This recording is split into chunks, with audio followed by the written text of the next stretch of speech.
Hello guys, nandito na naman tayo. At ito, magandang pag-uusapan natin, ano? Galit na ang Katoliko. May mga Katoliko na ngayon na galit na sa iniaasta nitong kulto. Kung tawagin nila ay mga kulto, no? Mga relihiyong kulto. At ito, bago natin komentuhan at bago natin pag-usapan, atin muna itong panoorin ang sinabi ng nila Father Reyes at ng mga ilang mga religious group, Catholic, no, patungkol sa mga inaasta nitong mga INC, Iglesia ni Kulto, no, patungkol sa pakikialam sa ating politika. Okay? Sige, panoorin muna natin bago natin pag-usapan. Let's go. Sa tingin ko, panahon na para tapatan natin ang Iglesia ni Cristo. At tapatan na rin po si Kibuloy. Ang lahat po ng mga sinasabing kulto na nakahanay dito sa destabilization plan. The members of a cult does not think. They don't pray unless they are told to pray in a certain way. And then they are made to choose a candidate ordered by the head of the cult, because the head of the cult was in a meeting with that person, and I don't know what the horse trading is going to be. The Catholic Church has never endorsed any candidate directly. We exist for the moral choice. Ang kulto is not for the moral choice, Paterno. It is the choice dictated by the cult leader. And this is a problem. If we have a cult with 3 million members, 5 million members who do not think for themselves, that is a problem. And if you have a cult that tells a senator, a mayor, a congressman, if you want to win the election, you have to be on our side. That is a cult. A real church will ask the people to pray and to discern and seek the will of God and to seek the good of the people. Yan po ang problema natin. Salamat, Ate Melba. Ikaw yung una-unahang nagsabi ng pangalan ng kulto. Ayoko pong manguna, pero papangalawahan ko na po. Ang Iglesia ni Cristo po, nananawagan ako sa lahat ng kapatid sa Iglesia ni Cristo, magdasal, mag-isip, pumili kayo ng tama, wag lang kayo makinig sa dikta ni Manalo. O yan guys, maliwanag, medyo napipikon na. Napipikon na itong ibang mga grupo ng Catholic natin, mga leader ito. Tama nga naman guys ang sinasabi nito kasi tingnan natin, kung tutuusin, wala naman talaga masyadong bilang yung iglesia ni Manalo, ang INC. At itong KOJC, wala namang mga bilang yan Kung tutuusin, kumpara sa Katoliko, bakit? Ito, tingnan natin kung meron nga ba silang bilang. Sige. Ito ang census noong 2020, sapagkat ang census ay ginagawa kada 5 taon. Ayan nakalagay dyan sa population 108 million, okay? Ang total, ang Roman Catholic ay pumapalo ng 85 million. Ang sinundan ng Islam, sinundan ng Iglesia ni Cato. Ayan Iglesia ni Cristo, ilan? 2.8 million. Ngayon, sa listahan dito guys, wala ang KOJC. Ang Kingdom, ibig sabihin, wala sila rito. Wala sila rito sa bilang na ito. Hindi sila marami. Malamang, saan sila nakalagay? Baka nandito na lang sa other religion affiliations, no? O kaya, baka naman nandito sa not reported na 15,000. Sapagkat kaunti-kaunti lang sila. Ngayon, guys, ito ang pinupunto ko. Guys, tama yung sinabi rito ni Nanay, tsaka nila sa usapang ito, nila Father Reyes, talagang pagkatoliko na ang kumilos at nagkaisa, naku po, Rudy. Pagpalagay mo, hindi lahat ng Katoliko ay makikiisa. Sabihin na lang natin na 50% na lang. Ilan ang 50% nitong 85 million? Ay, Diyos ko po, di 42 million. Ilan ba ang population ng INC? Ayan 2.8 million. Saan kayo pupulutin? Diyos ko po, Rudy. Ngayon, nag-iisip na ang maraming Catholic, mga leaders ng Catholic, palagay ko, pati CBCP, pinag-uusapan na ito dahil nabibwisit na ang INC ay nagpapagamit sa mga politiko pera-pera ang labanan, nagpapagamit at idinidepensa pa yung mga kurap na politiko. Ang ipinapangampanya, ang iniendorso, mga kurap na politiko sa pangungunahan ni Marco Tae, di ba? Isipin nyo yan, so napipikon na ang mga Katoliko. Pag Katoliko na ang kumilos, yari kayo. Ang tanong, sa kasaysayan natin, nakapagpabagsak ba talaga ang iglesia?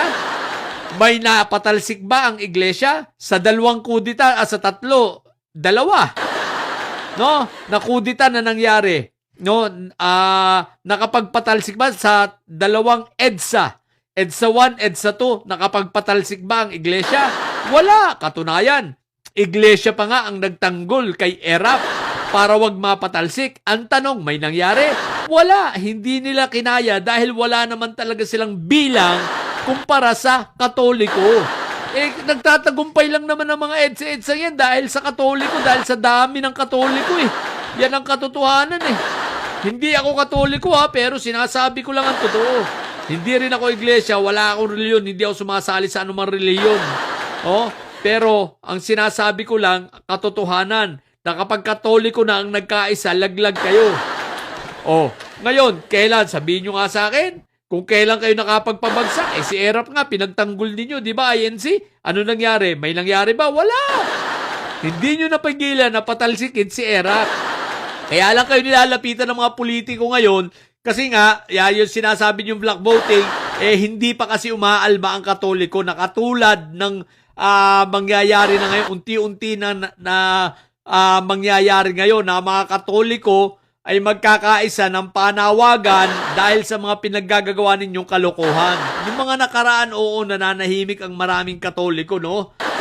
Dahil nga ginagalang ang demokrasya. Dahil ang Katoliko ay hindi kinokontrol ang kanilang mga miyembro. Kung sino ang laman ng puso nila, yun ang iboboto. Hindi kagaya ng INC na kung sino ang iutos ng pamunuan, yun ang iboboto. Di ba totoo naman, mabuti na lang may mga INC na matitino na kahit iutos ng nasa taas, sinusuway nila. At ang sinusunod nila ay yung gusto ng puso nila. Bakit? Dahil yun naman talaga ang dapat. Yung hindi kayo ginagawang robot. Kaya kayo natatawag na kulto Ayan Di ba? Ang tawag sa inyo ay kulto. Kulto naman talaga. Bakit? Ang isang senyales, ang isang palatandaan ng relihiyon ay kulto kapag kinokontrol na nito ang buhay ng kanyang mga miyembro. Kasama sa pagkontrol nito ay ang pagboto na tinatanggalan ng kalayaan ng mga miyembro na bumoto ng sa sarili nila. Tapos sasabihin ng mga ibang miyembro, hindi, may kalayaan kami. Kailan pa? Kalayaan ba yung uutusan kayo kung sino ang iboboto ninyo? Hindi kalayaan ang tawag doon. Ang tawag doon pagkontrol, kabubuhan. Diba? Kabubuhan yun, hindi yung kalayaan. Tapos sasabihin ninyo na aral, gamit yung Biblia. Diba? Wala akong pakialam kung paniniwala nyo, tao si Kristo. Diba? Pero ang sinasabi ko lang, kontrolado kayo. Kontrolado ang buhay ninyo. Pag hindi kayo sumamba, anong gagawin? Dadalawin kayo. Diba? Pupuntahan kayo doon sa bahay. Papagalitan pa kayo. Tatanungin pa kung ba't di kayo sumasamba. Tapos hindi, bawal ang walang abuloy. Dapat talaga may committed ka na mag-abuloy, mag-alay. Kontroladong kontrolado. Pero eto, tulad ng sinabi ko kapag ito nagkaisa na talaga, ginalit na ninyo itong mga leader ng mga Catholics na to, ang CBCP, pag ito ang nanawagan ay balikwas kayo. Ito sa mga politiko, ito ang tunay na may lakas. Maniwala kayo sa akin, ito ang may tunay na may lakas. Itong bilang na ito ng Katoliko, hindi yung iglesia. Wala kita mo, ang layo 2.8 million na iglesia, ang Katoliko 85 million. Sabihin mo, tumaas na ngayon yan, tumaas na ng kaunti. Sabihin mo, 3 million na kayo, isarado nyo na. Ang Katoliko, isipin nyo ilan ang nadadagdag dyan, ilan na iaanak. Di ba ga? Tsaka ilan ang botante dyan sa 85 million na yan. Kaya mag-isip-isip kayo. Mga hinayupa kayo. So ngayon, ang Katoliko ay nagigising na. Ang mga leader na ito ay nagigising na at unti-unting nananawagan na ng pagkakaisa. Kaya kayong mga pasaway na mga politiko, lalo na itong mga senator na pagkayabang. Maalala ko total sa inyo nananalig itong si Antipetra, bakit hindi nyo na lang imiyembro mga iglesia? Alam nyo kung bakit? Kasi hindi rin ito naniniwala sa inyo. Tapos sinusuportahan nyo, bobo. Di nga naniniwala sa inyo yan.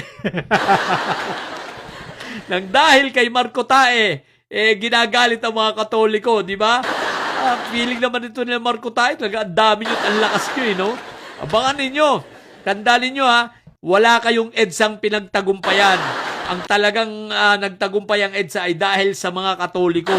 Harapin na natin ang katotohanan dahil yan ang maraming miyembro ng ating lipunan, Katoliko. Diba? Kaya ayan, ginagalit ninyo. Abangan natin ang mga susunod na kabanata na nyo. Kung mga bobo didilis at may sahid dyan, ang tatay nyo ay preso, ang BP nyo ay bobo. Manatili kayo mga bobo at may sahid sapagkat ang may sahid ay lagi high blood. Bye!